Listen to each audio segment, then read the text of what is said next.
Hello there, I'm Emma. And today we talk about hobbies. Have you ever been asked, so what are your hobbies? And felt your mind go completely, utterly blank? Or maybe you mumbled something like, watching Netflix, and immediately wished you could disappear. I think we all have. But what if I told you that talking about your hobbies isn't just small talk? It's one of the most revealing, profound conversations you can have about yourself.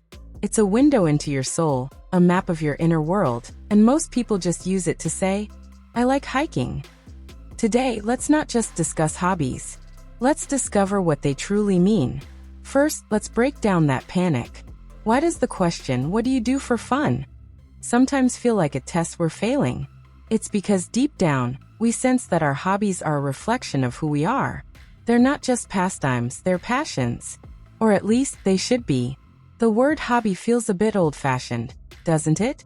It makes me think of model trains and stamp collections. But strip that away, and you're left with a simple, beautiful idea. What do you choose to do when no one is making you do anything? When there's no boss, no deadline, no external reward? Your answer to that is a pure expression of your spirit. So let's imagine a conversation. You're at a cafe, or maybe you've just met someone new. They ask the question, what do you like to do in your free time? Now, instead of panicking, you take a breath. You smile, because you've thought about this.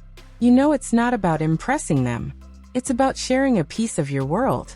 You might say, well, I've really gotten into gardening lately. Okay, great start. But then the magic happens. They ask the real question. What do you like about it? This is where we move from small talk to soul talk. Don't just say it's relaxing. Describe it. Talk about the feeling. You know, I love getting my hands in the soil. It's gritty and real. There's this moment, after weeks of watering and waiting, when you see the first green shoot push through the dirt. It feels like a tiny, personal miracle. It teaches me patience. And there's something about nurturing a living thing, helping it grow. It quiets my mind. Do you feel the difference? You're not just talking about a hobby. You're talking about a feeling, a lesson, a piece of your philosophy. Let's try another one. Maybe your hobby is something like knitting. I knit. Could sound simple. But then you dive deeper. There's a rhythm to it. The click of the needles, the flow of the yarn through my fingers. My mind can wander, but my hands are creating something, row by row. It's like active meditation. I'm making order out of a tangled skein of wool. And at the end, I have this warm, tangible thing I made. I gave a scarf to my friend, and seeing her wear it, it's like a part of my quiet evening is now keeping her warm. Suddenly, knitting isn't just knitting. It's a metaphor for creating order, for showing love, for mindful practice. This isn't about making your hobby sound fancy. It's about connecting to the why behind it. The psychologist Mihai Csikszentmihalyi talked about a state called flow. That feeling when you're so absorbed in an activity that you lose track of time. Your worries fade away. You are completely in the moment. That's what our true hobbies give us. They are our personal portals into the state of flow. So when you describe your hobby, you're describing your personal gateway to flow. Is it when you're running, your breath steady, the world blurring past? Is it when you're solving a puzzle, all your focus pinpointed on one challenge? Is it when you're cooking, balancing flavors, creating something that nourishes? Find your flow, and you've found the heart of your hobby. Now, what if you feel like you don't have any hobbies? That's more common than you think. In our busy, tired world, collapsing on the sofa can feel like the only hobby we have the energy for. And that's okay. Sometimes rest is the hobby. But if you want to explore, think backwards. Don't ask, what should my hobby be? Ask, when was the last time I lost track of time? What did you love doing as a child before the world told you it was unproductive? Did you draw? Did you climb trees? Did you make up stories?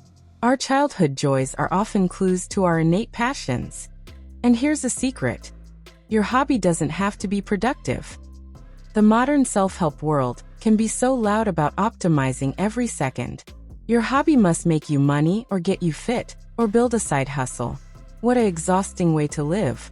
The philosopher Bertrand Russell, in his wonderful essay in praise of idleness, Champion the idea of non-productive time, time that is simply for enjoyment, for contemplation, for the sheer pleasure of existing. So if your hobby is staring at clouds and thinking about the shape of things, that is a magnificent and noble hobby. You are practicing the art of being. When someone asks you about it, you can say, "I study the sky.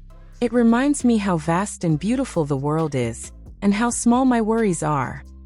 See? Profound. Let's practice a longer piece of dialogue. This is you, speaking from the heart about your hobby.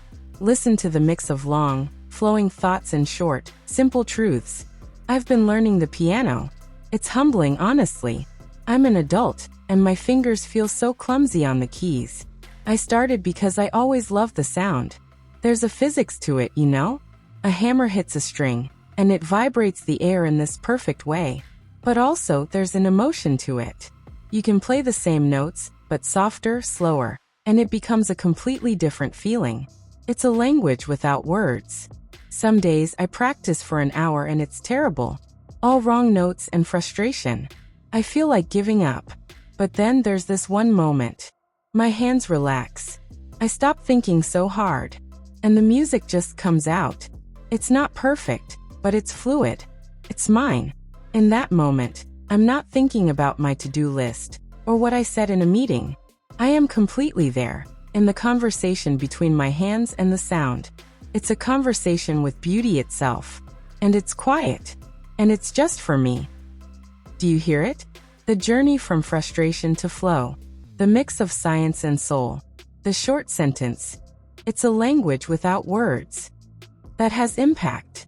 The longer description of being present. This is how we talk about our inner lives. With simplicity and depth. Hobbies also connect us. When you share the true why of your hobby, you invite someone in. You're being vulnerable. You're saying, "This is what brings me joy. This is what challenges me. This is what makes me me." And that is an incredible gift to offer in a conversation. It's an invitation to genuine connection, far beyond the weather or latest news headlines. You might find they share a similar passion, or they're inspired to look for their own.